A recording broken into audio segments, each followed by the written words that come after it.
Hello and welcome back to Glory Hounds. We will be continuing where we left off, which, if you recall, is after the... what was it? The City Hall, right? It was City Hall, yeah. Apparently has an infestation of plant monsters, which may be related to Milo's floral entry plant thingy. It was like a plant with just like a few flowers. I don't know if that qualifies as a floral entry. But yeah. So after we found out that his nemesis was a 9-year-old who apparently is just as dastardous as any supervillain. Poured some was it pesticide? No, it was herbicide into his arrangement in order to try to sabotage him. The whole thing went crazy and I guess attacked her, and is it now attacking people, or at the very least is attacking the building. Also met one of Alex's exes, who is a lamprey. If you don't know what that is, it's okay. You don't need to know what a lamprey is. It's really gross. But yeah, they're a journalist, and they now know the identities of the Glory Hounds, even though it didn't really seem like they cared all that much. But yeah, so now they have to figure out what's going on with the plants and stop it. But yeah, I'm pretty sure that there's more going on than we know yet. Anywho, so yeah, without further ado, let us continue issue 4. The hallways were bad, but this is on a whole nother level. The entrance hall looks like it came straight out of some nature documentary. Any furniture not nailed to the floor has been flipped upside down, and the few things that have got impaled by growths. And that's without mentioning the ivy climbing up the old marble pillars, practically growing before our eyes.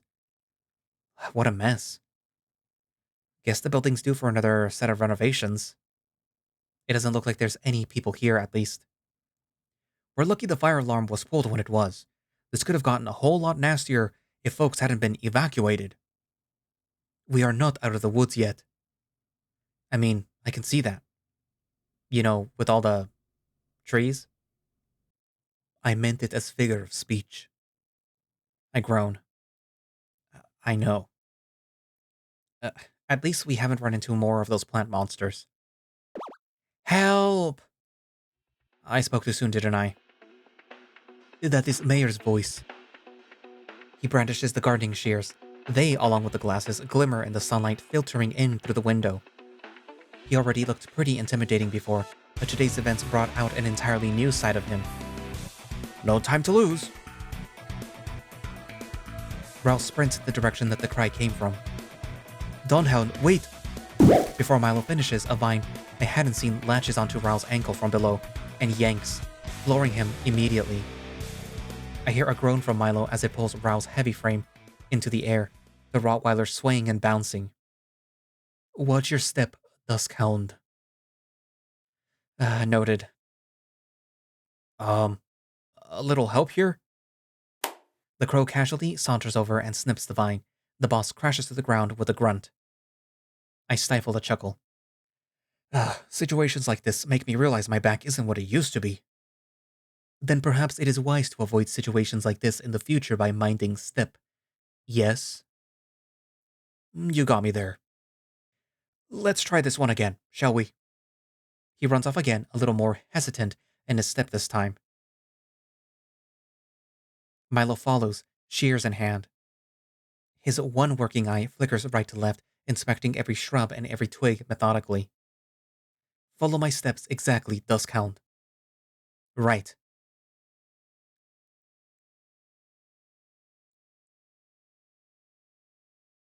I've said it before, but man, you really keep a cool head in these situations. It is what I was trained for. Acting on impulse only leads to disaster. He gives Raoul, who's currently mowing his thick arms through some very tall grass, a pointed look. Yeah, give it a rest already. Blast it, ow! He winces, clutching his arm. What happened? Nettle sting. What is it?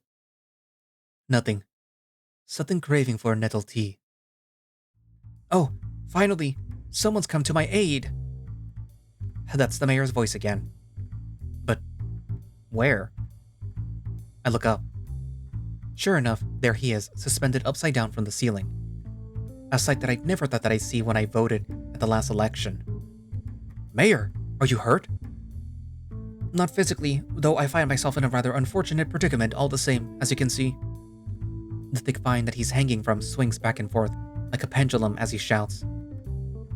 Do you have any idea how this happened? I was just on my way back to the judging room when I heard the fire alarm. I wanted to make sure that everything was alright, but then a loud bang rang out. Raoul looks at me. That must have been the sound that we heard. It gave me quite a start. As for what happened after, well, I, seem to have lost consciousness. The very next thing that I remember is waking up in this position. Which, might I remind you, is still fairly uncomfortable. Have you seen Elaine? I have reason to believe that she is still in building. Last I saw her, she asked me for directions to our gallery. Roughly a minute or two before, the fire alarm went off. His face falls, and the arc of his swing grows as he raises his voice. Heavens, you don't think that she's hurt, do you? Milo narrows his eyes just a little. We will initiate the rescue mission. I'd be most grateful. Could you, also get me down from here while you're at it? Oh, yes. Just give us a mo— The sound of a camera shutter rings out throughout the hall. I cover my eyes, but they still sting. When I open them again, the mayor swings back and forth even faster, the vines wrapping tighter and tighter around his body. This is brilliant. A front-page article for sure. I turn around and I'm nearly blinded by another camera flash. If not for the mesh in my mask, I'd be seeing stars by now. Sure enough, a certain lamprey's lanky silhouette slowly shifts into focus. I can hear Milo grumble behind me. I have a feeling today is going to be difficult. Emil, where did you come from? I thought that I told you to get to safety. And miss the career opportunity of a lifetime? Fat chance. He aims the camera at the mayor. Milo reaches out to block his shot, but it's too late. Another click of the shutter, another flash. Then a scream rings out as the vine wrapped around the mayor seems to recoil, letting him fall to the floor from a considerable height. Raoul reaches for something on his belt that's roughly the size and shape of a jelly bean. Before the mayor can hit the floor, he tosses it and it proceeds to rapidly swell in size just in time for the mayor to crash into it like a beanbag, no doubt sore but safe. What was that? A new thingamajig that I developed to cushion falls after you told me about what happened with Cabu. It's still in this testing phase, but it seems to have done the job. Are you alright, Mayor? The mayor reaches for his antlers as if to feel whether they are still there. Physically, yes. Mentally, I think I'm due for a sabbatical. Milo turns to Emil, whose jovial demeanor dissipates rapidly when met by the crow's cold stare. What were you thinking? He thrusts his hands in his pockets, looking down. At least we know that they don't like bright flashes of light. We can keep that in our back pocket for the future encounters. The plants around us stir and almost all of us collectively gasp in response. Branches crack and shift, vines slither. There might not be any future encounters if we're not careful. The plants coil around each other, changing shape. Bark, vines, and flowers start to sprout from clumps of earth until they form fully bipedal creatures. Raoul and I look at each other, shocked, but Milo hasn't said so much as raised an eyebrow. The Dawnhound, Duskhound, assume combat positions. I lock eyes with one of the plant creatures shambling towards us, dragging spiky vines behind it. What's the plan? Back to back. Don't let him catch you from behind. That is agreeable tactic. This isn't gonna turn into another Dawn tornado situation, is it? Good thinking, Spot. It's nice to have a little ace up our sleeves. I was afraid that you'd say that. Also, you don't even have sleeves. As for you two, stay behind us. You don't gotta tell me twice. Emil looks more conflicted, clutching his camera. Emil, listen to him. This could get nasty. He hesitates, then nods, hiding behind us just in time for the first of the monsters to come barreling towards us, way faster than the one that we saw before.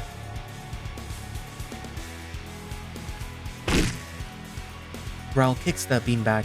The mayor landed on towards it, knocking it down right before it can take a swipe at us. The beanbag shrinks down to its previous size almost instantly. Seems like the shrinking function works too. I didn't think that this would have combat applications, but... Milo grabs him and pulls him out of the way from another monster rushing towards us, sticking his foot out to make it fall instead. Eyes on the target, Don Hound. Terribly sorry. Whoa! Another creature approaches with extended hands, tendrils sprouting and rushing towards me in the blink of an eye. I aim and shoot my grappling gun, knocking the thorned appendage off, of course, and straight through the window. Oh no, we just had those repaired last year. The creature closes the distance and I find its face inches away from mine. What are you? Where are we? The creatures speak all at once, their voices pitched slightly different, like some strange choir. It's sounding a little more coherent than the one on our way over did, at least. Shippersburg. City Hall. The one in front of me tilts its head in confusion. I try to push it away, but it's far too heavy. We do not know this place. To be fair, it's a bit hard to navigate with all the vines and... I put my hand against Emil's mouth. Not helping. The creature takes a step back, lowering its arms. I feel like it's waiting for me to say or do something. What are you? I gesture to the destroyed lobby around us. And what's all this? We used to be a creature. A creature of flesh and bones and blood. When the world was young and the forests green. When we woke, we were here. Only vine and bark remain. We used to be one. Now we are many. So, you were just acting up after waking up in a strange place. I hear the mayor squeak behind us. Acting up? Oh, that's not going to be a good excuse for insurance and all. I have theory, but it remains to be proven. Is this one of those climate change things? Because I swear that I've been recycling. I've got some theories of my own as well. The fossil in the amber, right? Yes, but I did not see how Elaine could have revived it, even by accident. The creature seemed to focus on Milo for a moment. We recognize you. Only flashes, faint memories, like dreams, from the one who created us. You took care of us. They speak in unison once more. It's like a strange symphony, except it's not music.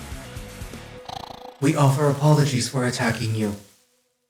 We are sorry, Master. Master? I see Raoul stifle a chuckle while Milo stares, dumbfounded. We recognize the one, clad in black, as well. He came to visit us many times. This time it's Raoul that freezes. Milo's head turns so fast that I fear it may snap off. The rest of us inch back as if in self-defense. I just... You just what, Don Hound? We had rule. Simple rule. You were to stay out of greenhouse unless given my permission. His eyes are wide, his hands trembling. I just wanted to see what you were working on, and...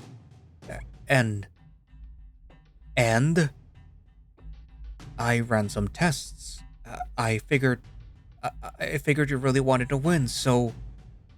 You came up with another invention. I was thinking this was case, but I did not want to believe it. I did not want to believe best friend of over 20 years would violate trust so flagrantly. I just wanted to help. Look around you, Don Hound.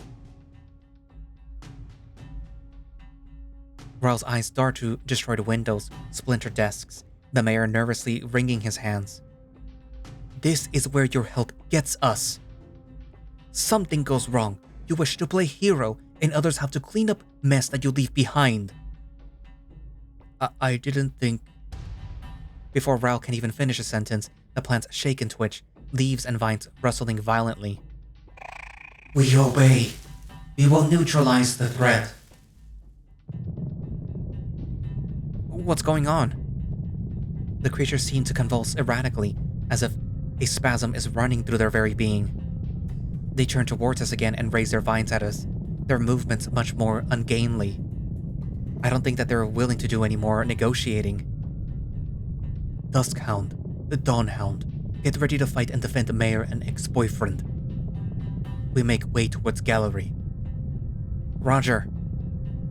I stand slightly behind Milo and pull the mayor behind me. For once, Emil remains quiet and joins the mayor. Raoul hesitates for a moment and fidgets. Milo, I said get ready. With a simple snap of his shears, Milo takes up a combat position. I can tell from his body language that he is not gonna mess around. The creatures seem to be waiting for any of us to make a move, though their vines are shaking as if they're trying to yank away a straggler.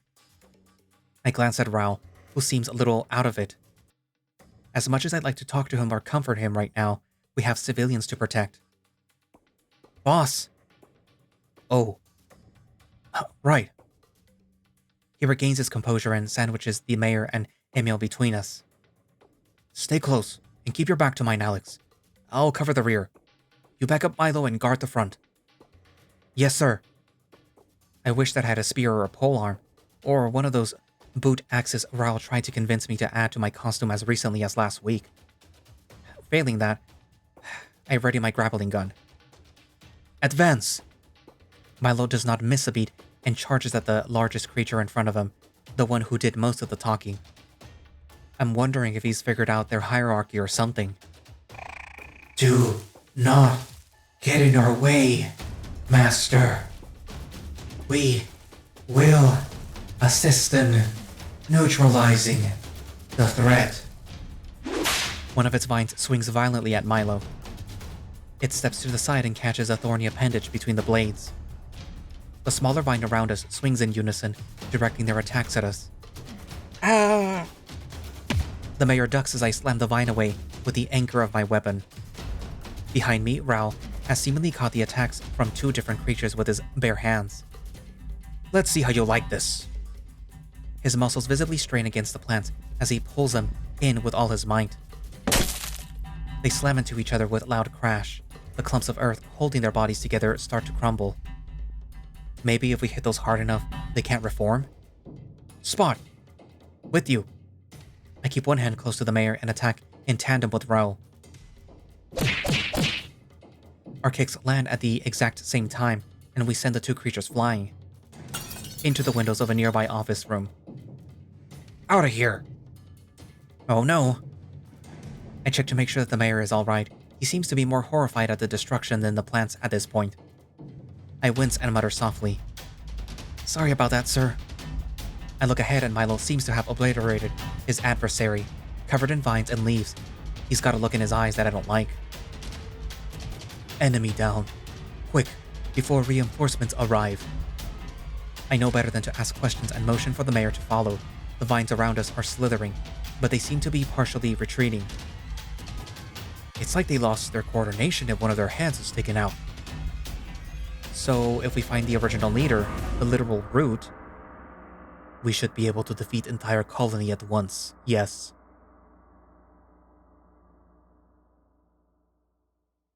With the path mostly clear, we make our way to the gallery as swiftly as we can, taking care to cut down any minor vines still waiting in ambush.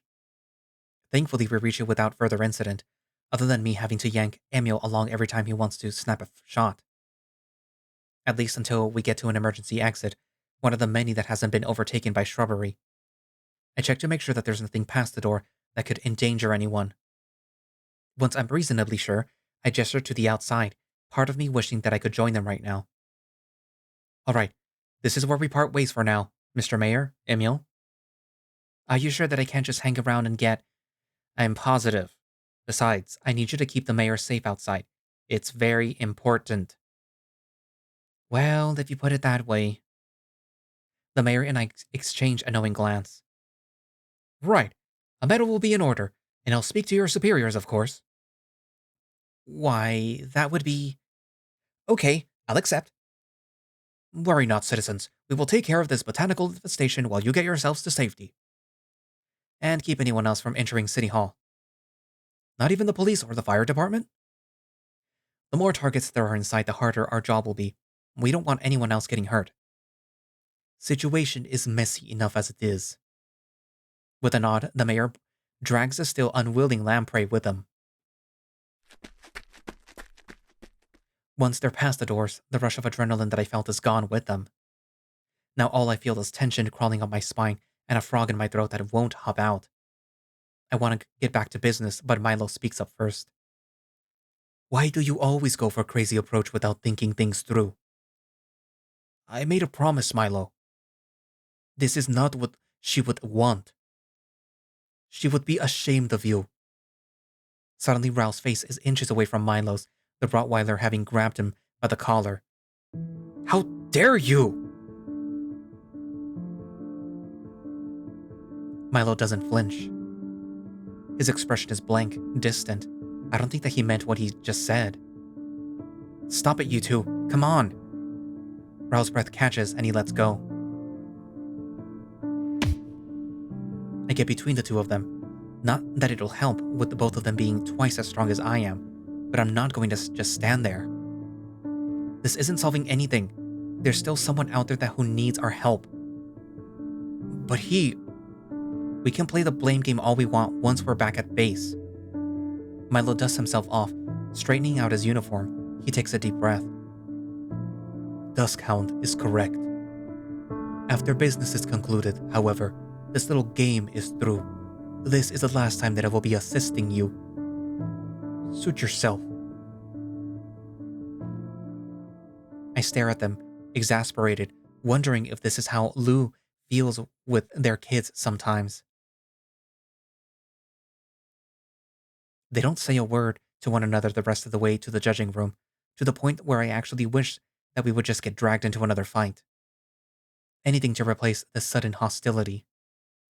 Where's Ahab to throw me across the room when I need him?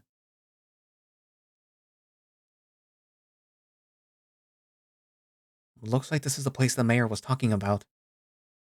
I tried the doorknob, but it won't budge. Locked. Think that she might have barricaded herself inside? She might have. I'm waiting for a more elaborate explanation. Maybe some tactical advice like he always gives us, but it doesn't come. Guess that means that she's safe at least. When neither of them takes charge, I wiggle the doorknob a couple more times and look to Raoul. He's staring right through me. Great. Okay. I take a step back, assuming a wide stance, just like I always see him do. I bring my foot down on the door as hard as I can, crying out in equal parts pain and frustration. I hear the crack of twigs and vines snapping on the other side. Looks like it's barred. One more kick and it swings open. My leg feels like it just got smashed with a hammer, and I struggle to stay on my feet. I don't understand how Raoul does this 10 times a day, and in his current state, he probably wouldn't give me much of an answer.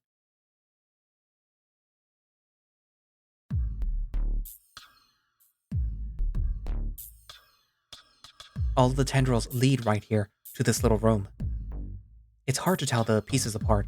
It's like they've all been mashed into a giant clumps of earth, thorns and flowers and vines that take up most of the room. I don't think that this would win first prize. Elaine, are you in here?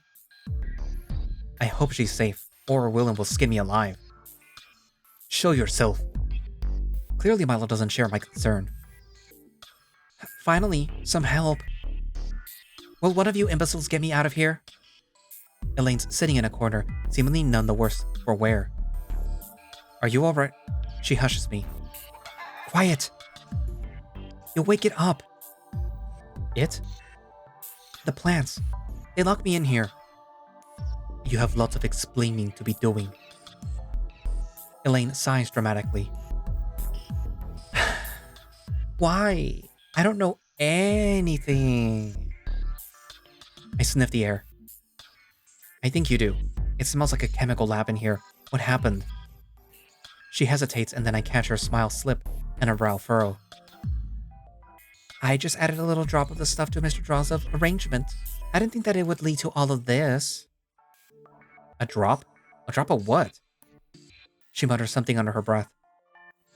Come again? Industrial grade herbicide? Where? Where did you get that? Willem is not gonna like this. Is that even important right now? Yeah. This childish prank of yours has caused no shortage of chaos for everyone here. Her feathers bristle and her expression changes. Prank? Excuse me, but you would be a fool to dismiss my most ingenious machinations as a mere prank. Well, that struck a nerve. You see, I had already made up my mind last year to secretly annihilate my competition once and for all. For my victory, I was given a grand tour of one of the biggest gardening centers in Shippersburg, including sections normally off limits. Procuring a sample of non-commercial herbicide proved to be quite trivial. All I needed to do was bide my time until the next competition. Which brings us to the fateful morning of this competition. You mean literally today? Quite, you knave. I look at Raoul, but he just shrugs. I embarked on a mission most stealthily once I managed to ascertain the location of all the competition pieces. Granted, I was surrounded by too many of them and I did not have enough herbicide to ruin them all. But there was no need to. I knew immediately which piece was Mr. Drozdov's. And I am not above admitting that his stood out the most from the rest. In the same way that a weed sticks out of a compost heap. I admired that piece like one might admire a car crash, but knew that there was still the risk of the judges being fooled by this veneer of amateurism. Thus, chemicals in hand, did I strike. My victory would at least be assured. I would deal so severe a blow to Mr. Drozdov's career that he would surely never deign to cross me again. I didn't know raising an eyebrow condescendingly at a child's supervillain scheme was going to be a part of my experience today. We all just wait for her cackling to subside. In any case, such was my plan, but unfortunately it seems that I was not the first to play my hand. No sooner had I completed my plan that vines started sprouting from the piece. I turned to run, but I was unable to escape in time. The plants turned monstrous and burst out in every direction, locking me inside in the process. Until your lot finally saw fit to free me, which, by the way, took you long enough. Do you have any idea? She stops mid-sentence, continuing to wave her arms about. Okay, that clears up what you did, but there's still some loose ends. I'm no expert, but I don't think industrial herbicides can cause whatever the heck all of this is. Herbicide by itself? No. See? I'm innocent. But if mixed with the wrong chemical compounds, then perhaps. I can feel Raoul wincing next to me. Elaine lets out the softest little giggle that I've ever heard anyone make. But who would do such a thing? Milo bristles and his voice is cold as ice. Why don't we ask Mr. Genius Inventor, As much as I hate to admit it, we need answers. What exactly did you do to Milo's piece? Raoul rubs the bridge of his snout. It was just a simple growth formula. That may have been experimental, but it showed promise.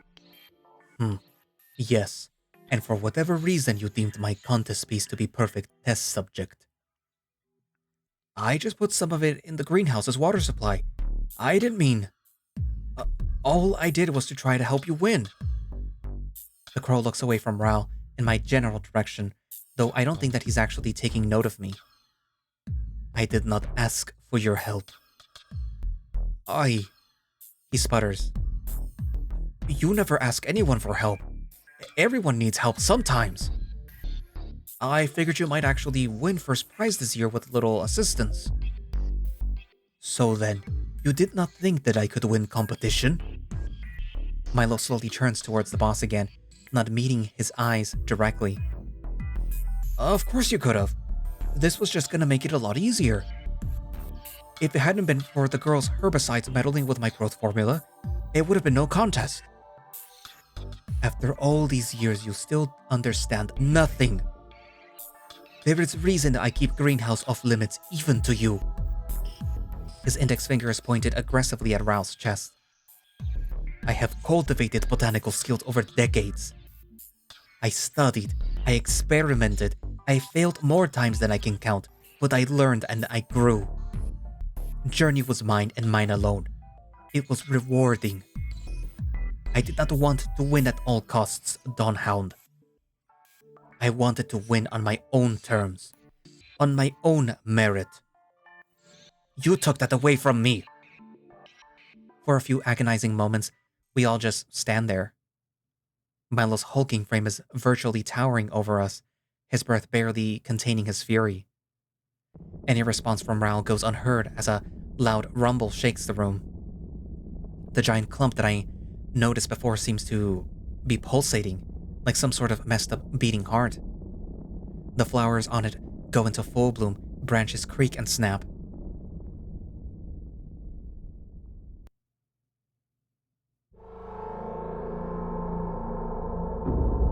I thought that I'd seen it all today, but it seems the universe still has some surprises in store. I put myself between Elaine and whatever the hell this is right before it snaps open like a creepy walnut. Inside is a creature, not unlike the ones that we've seen earlier, but bigger and far bigger. Its limbs are almost proper trees in their own right, attached to a torso about the size of Ahab's entire body, its head looking skull-like in nature. Milo and Raoul get into combat stances, but it only gives them a cursory glance before stretching out a limb slowly. As it extends its fingers, the flowers around it wither. The creature tilts its skull face. Looks like we're not the only ones confused. It's my piece. I see it too. It's lodged deep inside of there, so far that it's barely visible, but it's the amber shard. It didn't look like that before. Tell me, creature, do you speak as well? It retracts its claws-like hand, turning its head slowly with a sound like rustling bushes. You. I know you. Have observified you. Am I speaking to plants, or creature whose essence was encased in amber eons ago?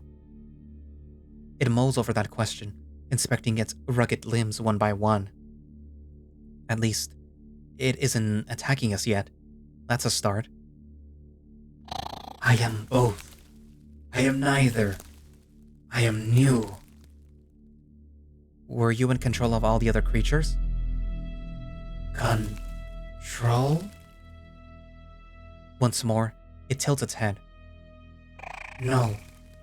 Master gave me life, and I gave them life in turn.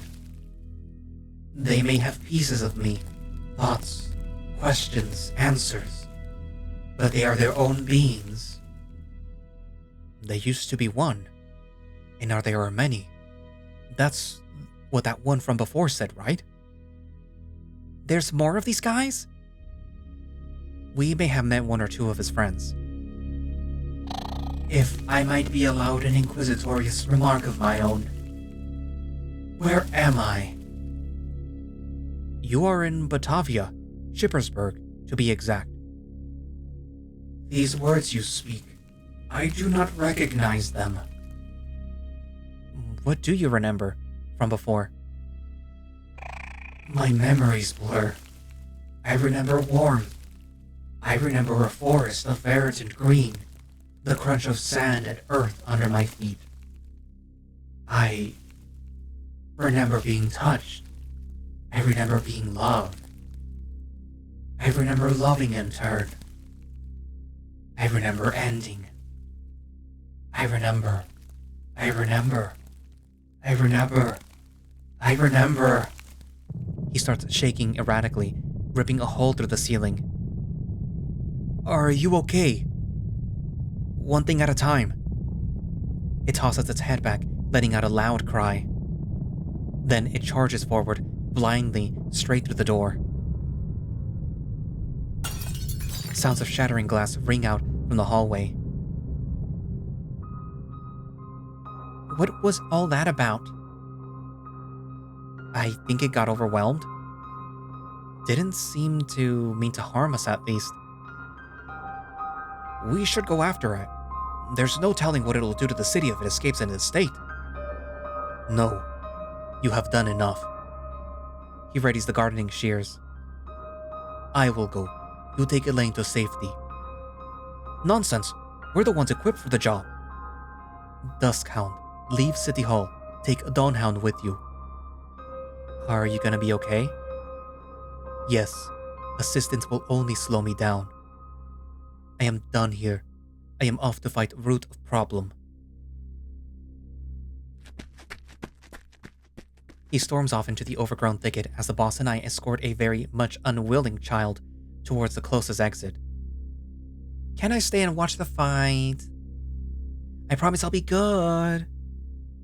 I'm starting to question whether that's even possible.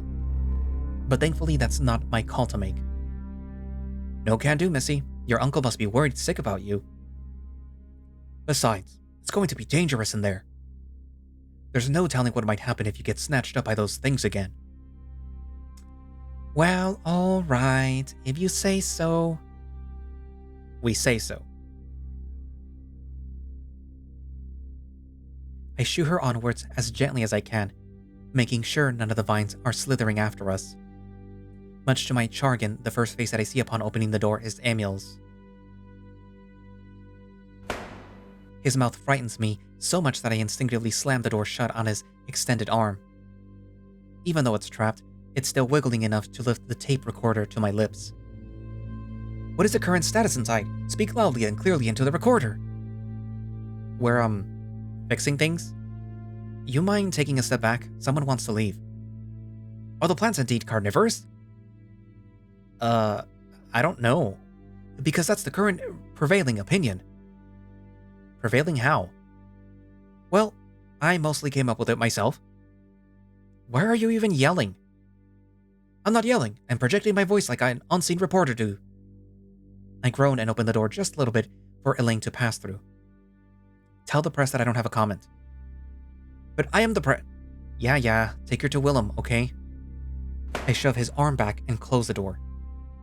I let out a very drawn-out sigh looking at Raoul. His 1,000-yard stare isn't very reassuring. Well, you coming? Milo was pretty clear about not wanting me around for this. I know what he said, but you and I both know that he might need help, even if he's not willing to ask for it. We're on a mission. We can worry about feelings later. Imagine if the worst came to pass. Could you forgive yourself? You're right, Spot. I just don't want to make things any worse. Dad always used to say, keep a clean head and focus on what needs doing.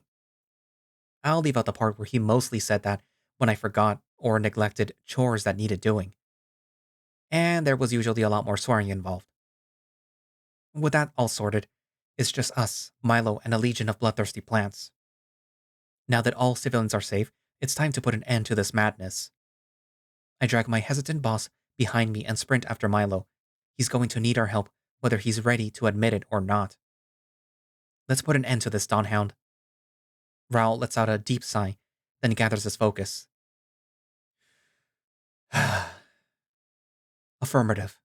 We have a mission to complete. I pump my fist. He tries to follow my example, but it doesn't really look all that inspiring. After all this is over, I'm gonna have to have a chat with him. I don't get the feeling that he and Milo are very good at talking. Maybe there's something that I can do to help smooth things over. For now, though, we have a shambling prehistoric plant creature to defeat.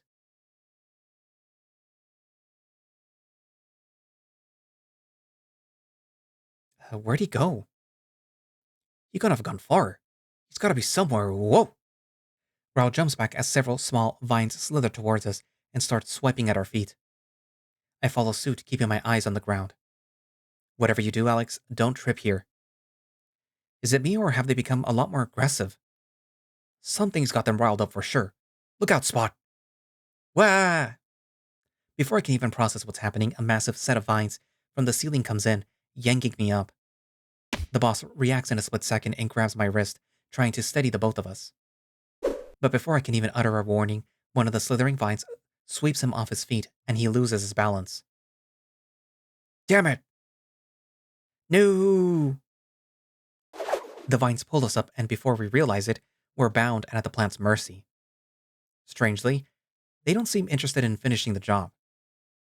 Try as I might, I can't get any leverage from this position. Neither of us can. I can't reach my weapon. How about you? Boss? Oh, negative spot. Are you okay? I will be once I figure out how to fix everything. Are you still talking about the plants? Our conversation is cut short by the sound of thundering footsteps. A shape approaches from behind a pillar, slowly and deliberately.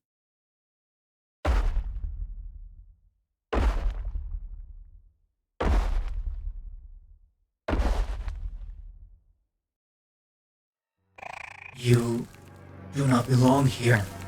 Be gone. Please listen to me. We're just here to help Milo. He's our friend. Right.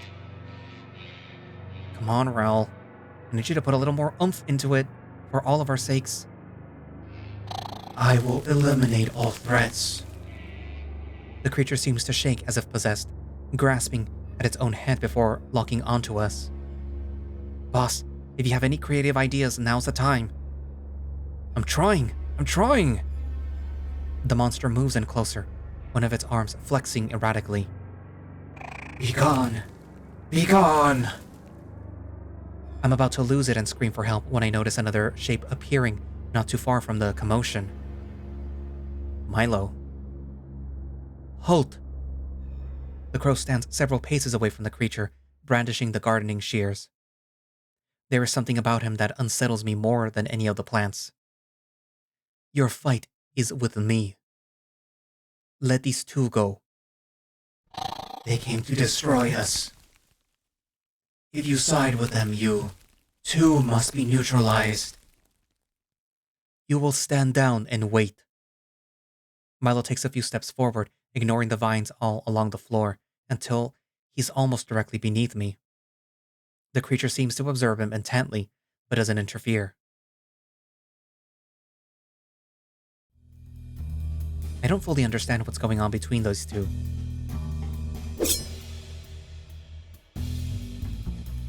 With a slash and a snippet of his shears, Milo frees me from my binds. I land awkwardly on the hard tiles, but I'm glad to be free all the same. It takes me a second to get my bearings, and I notice Milo staring directly at Raoul, who's hanging unflatteringly from the vines. Milo? I told you not to follow. Once again, you disregard my advice and do as you please with no regard for consequences. I am starting to grow rather tired of this.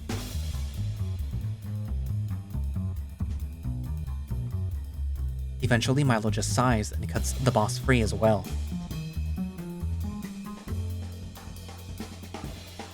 Raoul manages to land a little more gracefully than I did, somehow. I move in, ready to assume a combat formation. Let's just finish this. I'm ready. No, you will not interfere. This fight is mine. You can't be serious. I told you before, assistance will only slow me down. I know what to do. You have done enough already. I cannot put my finger on it, but there is something about the creature. Do not get in my way this time. Okay, I believe in you. I lower my arms, though not necessarily my guard, and stay close to Raoul. If any of these vines tries anything funny, well, they better not try anything funny.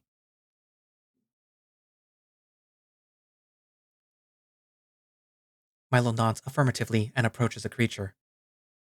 They exchange a look of understanding? Acknowledgement? Come. The plant lunges and Milo dodges to the left, swiping at some vines trying to catch him off guard. He's moving faster than I've ever seen him move. I don't like it. I know he's strong, but he's pushing himself without any regard for his own safety. Now it's Milo on the offensive. He aims for the monster's right arm. It blocks the attack with the other, hardened by tough bark, rendering the shears ineffective. Impressive.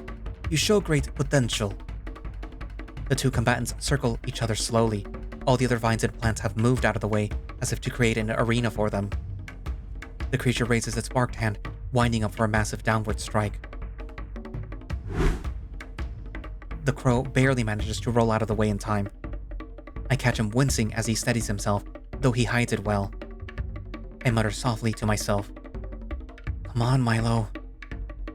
You will have to do better than that.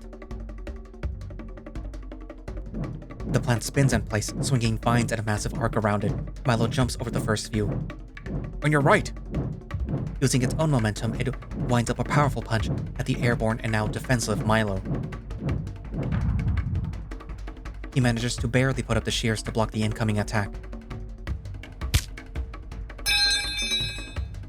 It sends him flying into the floor, knocking off his glasses and snapping the shears in half. "Milo!" Stop resisting. I do not wish to harm you. Grr. Milo groans as he gets to his feet, his only weapon, his only defense, out of commission. Or so I'm led to believe. Before I can even ready myself to jump into the fray, he gestures for me to halt and gets up on his feet, panting slightly. "I am not so easily defeated." Raoul nods silently next to me, putting a paw on my shoulder. I watch as Milo picks up one half of the shears in each hand. You think that you have incapacitated me, but I was trained for two-weapon combat. He spins the two halves of the shears around in his palms. Sparks fly as the metal scrapes bark. Milo's demeanor completely changed. What had been a slow and methodical fighting style so far turned into what I can only describe as a whirling dance of death. Milo twirls, spins, and lashes, focusing not on damaging, but on deflecting. He doesn't even exert himself. It's like he's showing off. Not just for the monster, but for us. It's a side that I've never even gotten so much as a glimpse of, and while we were training. Every attempt to ram him is parried, every vine is cut in half. Leave me be. I cannot. I will not. You are my responsibility. It falters at hearing those words. I have taken care of you every day for a long time. Surely you must remember. Silence! No. As the creature heaves one of its bark arms up in the air, Milo jumps up and grabs onto it with the grace of a dancer, climbing it like a tree. It would not behoove me if I were to stop when you are in so much pain. When the creature attempts to wrestle him off, Milo pulls back his legs and kicks him in the face. I hear a low groan as it finally crashes to the ground.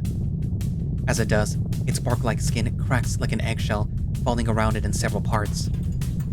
It reminds me of a little like a knight losing its armor, except in this case, the knight is...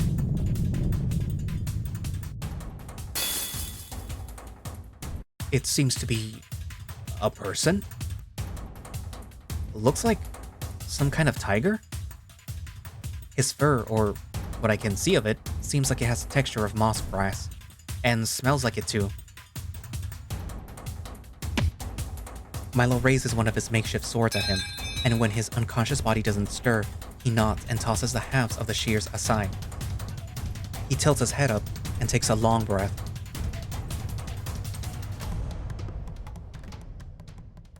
Then, without saying another word, he stares at his hands and falls to his knees. I don't see any tears, but I hear quiet, pained sobs. While Raoul exercises caution, I take a few steps towards the crow. Are you all right? I am not, but I will be. I had hoped to never have to fight again. Not like this. I look at Raoul and nod. He walks over, trembling about as hard as Milo is himself, and puts a hand on his shoulder. Milo doesn't protest.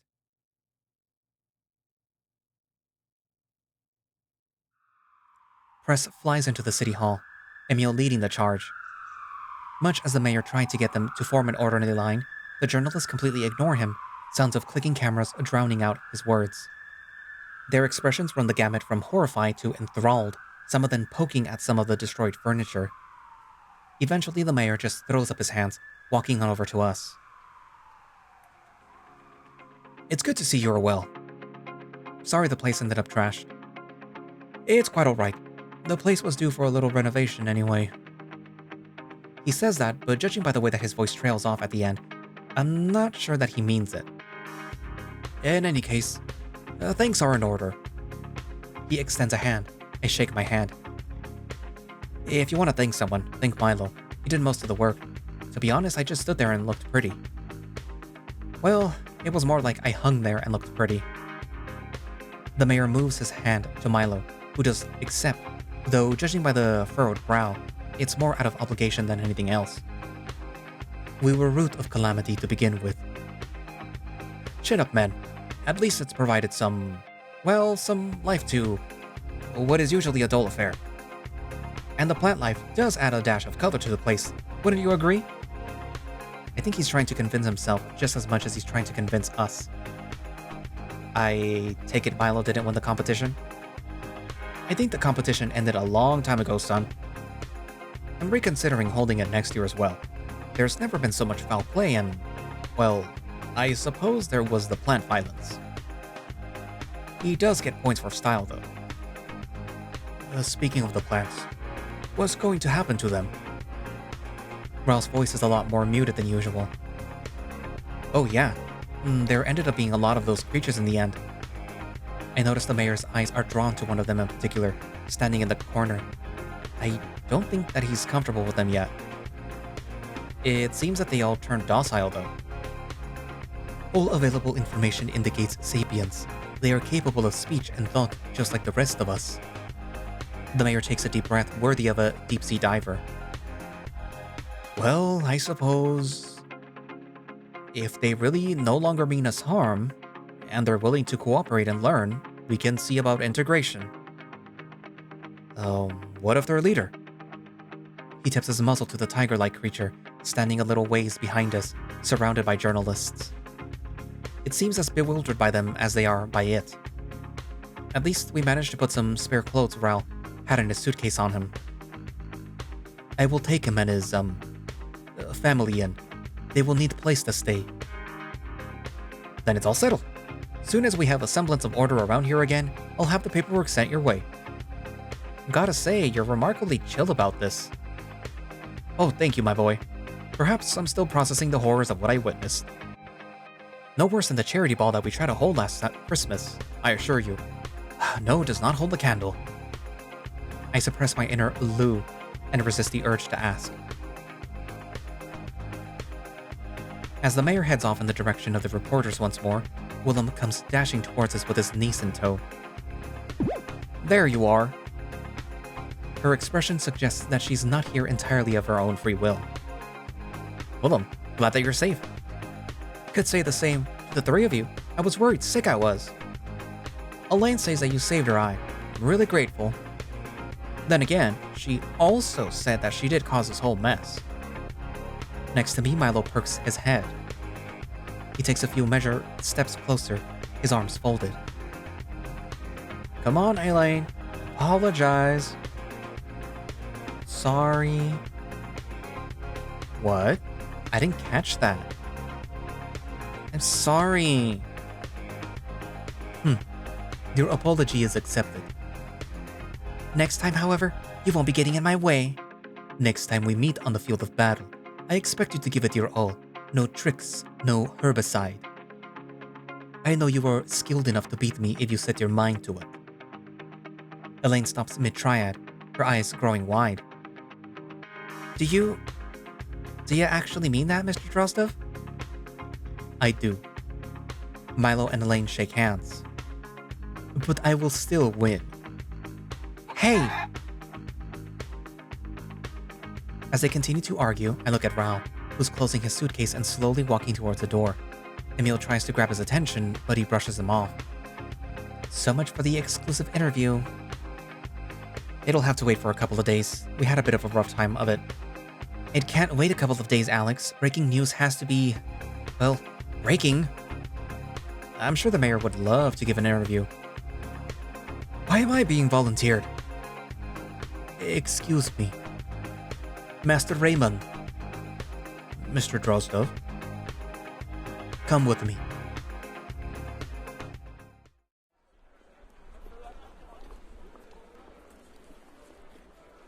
Milo, I felt deeply betrayed by what you did. I don't know if I can ever make it up to you. I simply wish to know why. Why trespass in greenhouse? My greenhouse? Why meddle with things that you do not understand? I really meant it when I said that I wanted to help. I didn't think that it would. I suppose I just didn't think. Allow me to rephrase. Why do you think that I am angry, hurt? I guess it's because I got in the way of you running the greenhouse the way that you wanted to. Do you remember what I said when I requested it? That you needed a place where you could cultivate things, rather than fight or solve problems. I needed a place to slow down, to find balance. You always rush off to try and tackle problems with reckless abandon. It is source of your greatest strength. I have always admired this trait of yours. It is the reason that I have stuck around for as long as I have. However, it is also your greatest weakness. You are like savage river. You force and drag others along in your current. Sometimes, you need to let people do things their way. I'm so sorry, Milo. Fighting is all I know. I'm scared that if I sit still for too long, things will just spiral out of control. You cannot control everything. There are times when you need to let go. For your own sake as well as others' people's. I understand if you want us to go our separate ways from here. Do not be dramatic. I do not want you out of my life. I simply wish for you to try harder to understand where I come from. Would you be willing to show me? Your way of doing things, I mean. I don't know if I even have a right to ask, but I want to make things right. Show that this old dog can still learn some new tricks. Perhaps there might be hope for you yet.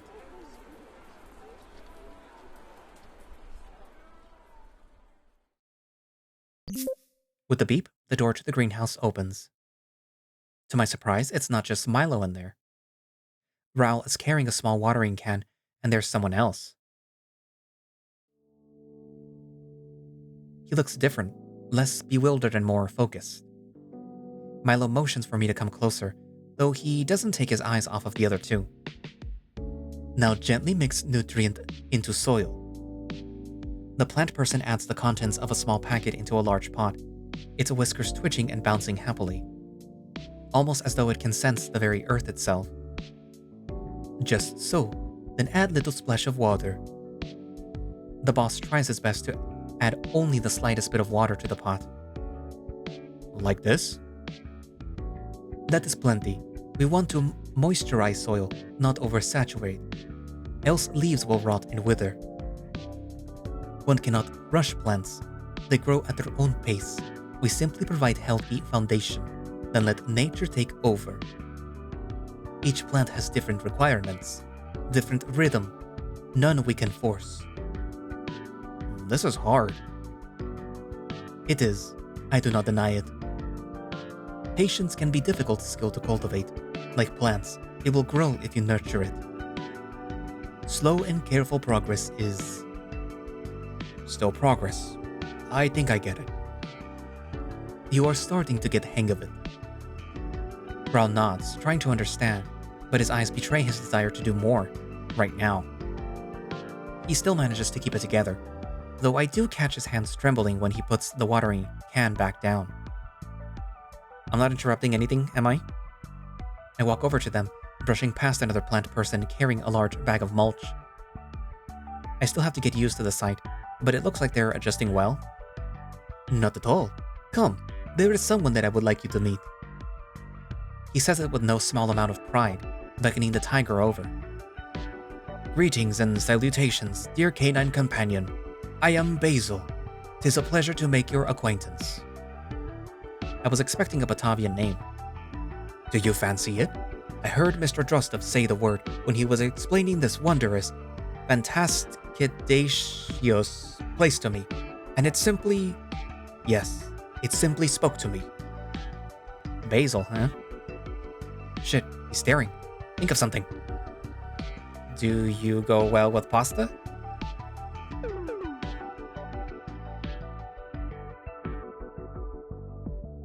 I do not understand the nature of your question, but judging by your intonation, I can only assume that was a compliment and I must respond affirmatively. So yes, I do go well with pasta. Thank you. Verily. You're, sounding a great deal different than when you did the other day. Ah, yes. I am terribly sorry for my decorum at the CT Howl. It was rather unbecoming, and, might I add, ungentlemanly of me.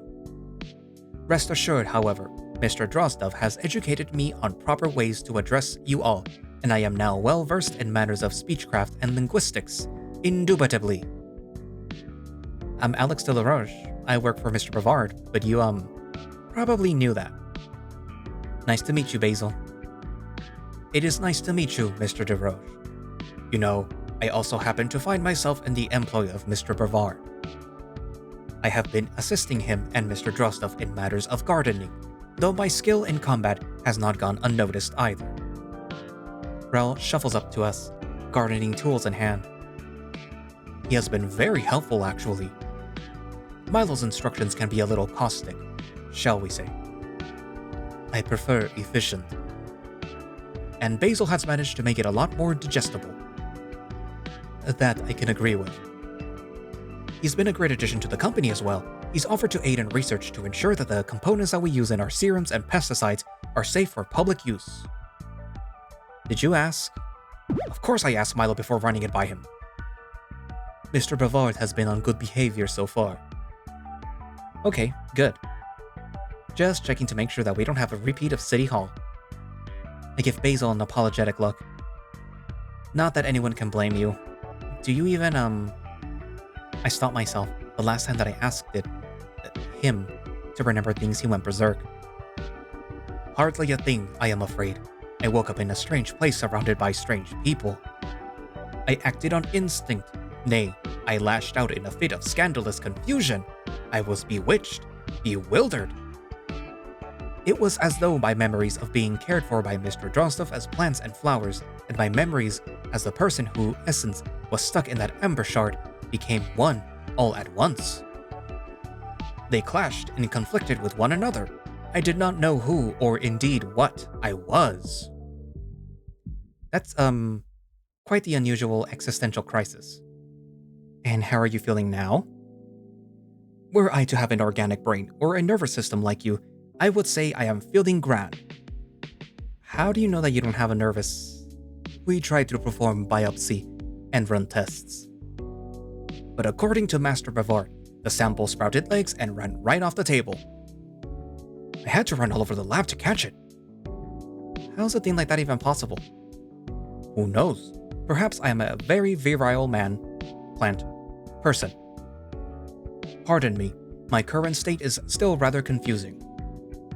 I think I was a man in my previous life. In one of my previous lives? If that's what you feel comfortable expressing yourself as, it's more than fine by me. Isn't it odd, being in a place that's so different from when you used to be? Quite. But I think that's where my plant memories come in, so to speak.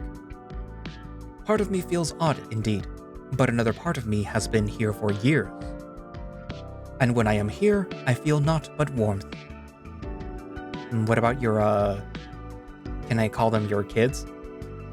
They have been adjusting swimmingly. Why, were they to have mouths to do so with, they would be grinning from ear to... I suppose they don't have ears either, do they? Yes, reading from Violet to Daisy. How do they even speak if they don't have mouths? Believe me, I'm still trying to figure that out as well. Let us just call it one of nature's miracles. Several of them have expressed great interest in seeing the world beyond these hallowed halls. Hey, if you're up for it, we can have a night out in the town sometime. Once folks have adjusted to the whole, mysterious new life form thing. I'm still struggling myself. Thank you, Mr. DeRoge. I'd be delighted. No problem. Lou and I were kinda looking for another person to join for poker nights anyway. Oh, I am very skilled at poking. Rest assured you'll find no better poker than this one right here. Haha, deal. Splendiferous. I suppose that makes us partners in crime. Yeah, I suppose it does. Welcome to the Glory Hounds.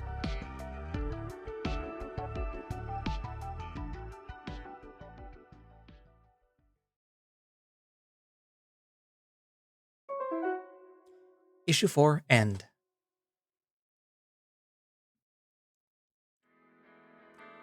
So, that was interesting. They just created a whole new life form. A plant-based life form. Life form. Not light form. But yeah. It was also interesting to see like the whole little thing going on between Raoul and Milo.